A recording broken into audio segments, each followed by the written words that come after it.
Hello and welcome back to another video, and today we're going to talk about, is there a future for Xbox? Now, for me personally, Xbox has always kind of been my third choice as far as game platforms, but I have had them over all the different generations. Starting with the original Xbox, and then the 360, and then the Xbox One, which is right there over my shoulder, and then a very small set of Xbox Series X games up there in the corner. Now, in the first generation, I did start with a PS2 and then got a GameCube, and I really didn't even look at the Xbox as an option. When it first came out and I saw the giant controller, I was just thinking, nah, this is weird. I don't really see the point of this. And many years later, probably closer to like 2006, 2007, a friend of mine got an Xbox. It actually had one of those skins over it, so it was like a red, like fiery looking Xbox. And we played a bunch of games that were only on there, including, I think it was called Kung Fu Chaos, and that was really what sold it for me. It wasn't Halo. It definitely was not Halo, and it still is not Halo. But I was like, oh, this is kind of cool. This has other games for it. It has better graphics than those systems did. Okay. So as time went on, I decided, well, I'll just pick one up. They got cheap. So I picked one up on eBay. It came with about 20, 25 games. The console came with the big controllers because it was a very early model. And then it got the orange light of death within 6 months. Well, that's kind of like a running theme with Xboxes. So I ended up getting a second Xbox, and I got that one through GameStop, so I could actually return it if it broke. And that one I still have over here. Works just fine. In fact, I have a second one over there, which in theory is going to be modded someday. I have so many other projects, it's probably not going to happen for a long time. So then moving on, the next generation, I had a Wii, and then eventually I got a PS3, and I was very happy with the PS3. It was the first time I owned my own little HD TV that was about this big, 720p. This is a great thing. All the games are on here. I was actually kind of against the Xbox at that point. I just didn't like it. I didn't like the idea of it. I just thought, well, this PS3 is so much better. All the games on here are so much better. Because at the time, the games that I liked to play was pretty much all the stuff that Sony was making. And then I'd say, what was it, about 2010? It was right before the Kinect version came out, probably about 3 weeks before. I finally said, okay, there's a few games on the 360. The 360's now been out for 5 years. I can see a few games on here that I can't get on the PlayStation 3. It's time for me to get one. So then I picked one up and instantly regretted it because the new console came out within, like I said, about 3 weeks with the Kinect. But I was okay with it. I got the arcade version that came with Banjo-Kazooie, which I liked Banjo-Kazooie back in the day, and I didn't really look up reviews. I said, okay, I'm excited. I'm going to play Banjo-Kazooie, and yeah, that wasn't great. But then I had a 360, and funny enough, the 360 games are not just here, but they're also like down the center in between these shelves. It is the system that I have the most games for by at least 15 to 20 games. So go figure, that ended up happening. Then, when the PS4 and the Xbox One came out, I kept saying whoever does a Star Wars based system will be the first one that I buy. And that was PlayStation 4. They put a Darth Vader pretty much awkwardly positioned on the top. I don't particularly think it was a good design. It's all right. But it came with Star Wars Battlefront. I went with that. But coincidentally enough, I ended up getting the Xbox One for that same Christmas. I bought myself the PS4 and was given the Xbox One.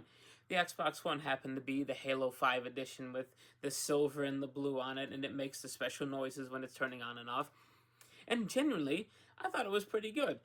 I played a few, games that were only on Xbox at the time, Halo, and the new Killer Instinct was only on there. It was interesting. It was still a good platform. And then we get into the next generation, PS5, Xbox Series S and X. Well, for me personally, it was Switch. I went Switch, full on Switch, because it was also out a few years before it, and I was pretty happy with the Switch. And then we had the whole COVID thing happen. I'm sitting back and just watching. Okay, scalpers are going crazy with this. Finally, I was able to get myself a PS5. However, it was one that was considered, 4 parts, and I thought I could fix it. But it turns out it actually had a defective Wi-Fi chip in it. And funny enough, if anything goes out in a PS5, the whole system will never update again. You have to play it completely offline. That's the end of it. Even if you hardwire it, it'll detect the bad Wi-Fi chip. That's it. So I sold that one again 4 parts, and then I was trying to find another reasonably priced PS5.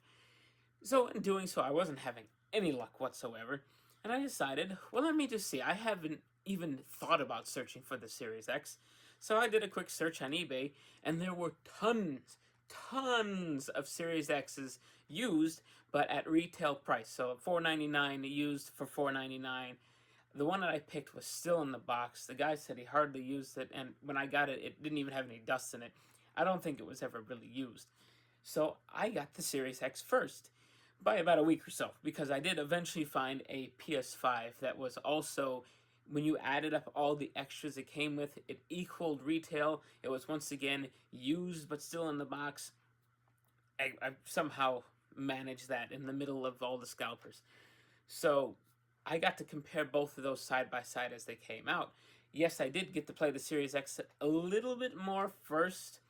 The original PS5 I got, you could play a disc. If you put a disc in, you could install it offline. You could play it. I played a little bit of Sackboy, kind of enjoyed it. Went to the Series X, and from there it's been about like, okay, so which console am I going to get the games on?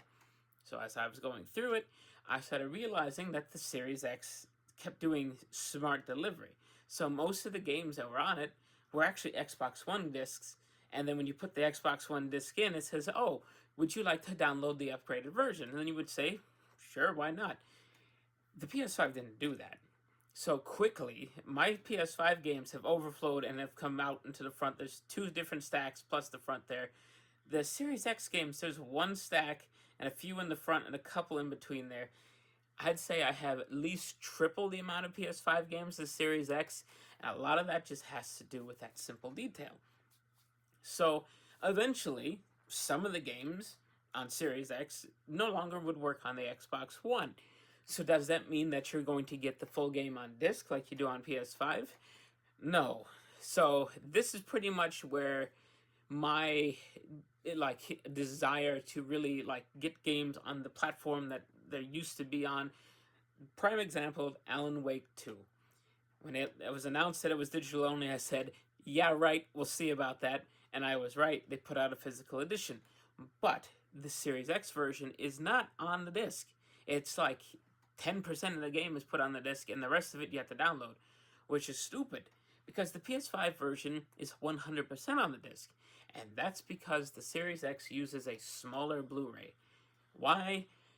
Who knows, but they do. The PS5, I mean, yes, Sony makes Blu-ray as a format, so they're probably able to do whatever they want.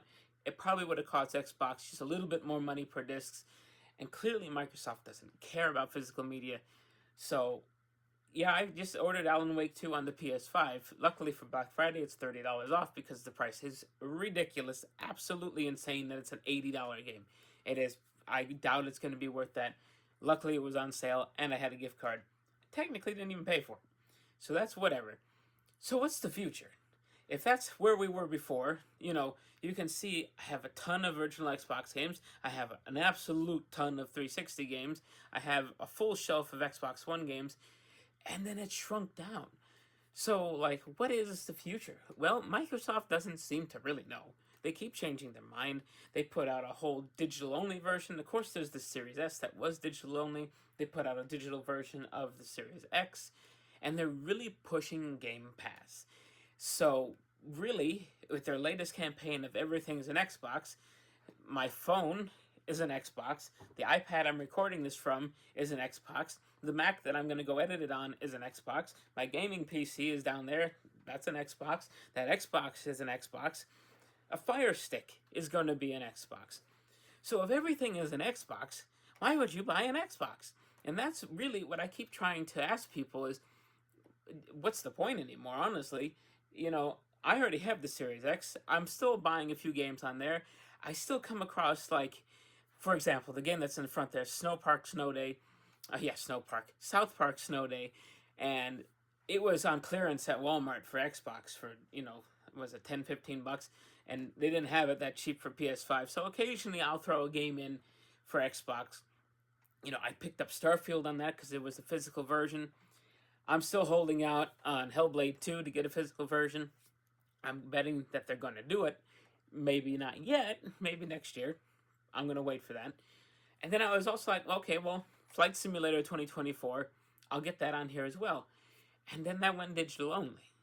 And it seems like most everything that's supposed to be Xbox exclusive is now becoming either digital only, or it is now also coming out in PS5. They had an Indiana Jones game that, to me, I thought that looked pretty good. Now it's going to be on PS5. You know, all these game studios that they bought Bethesda, they bought Activision with Blizzard and all that, they're still putting them on PS5.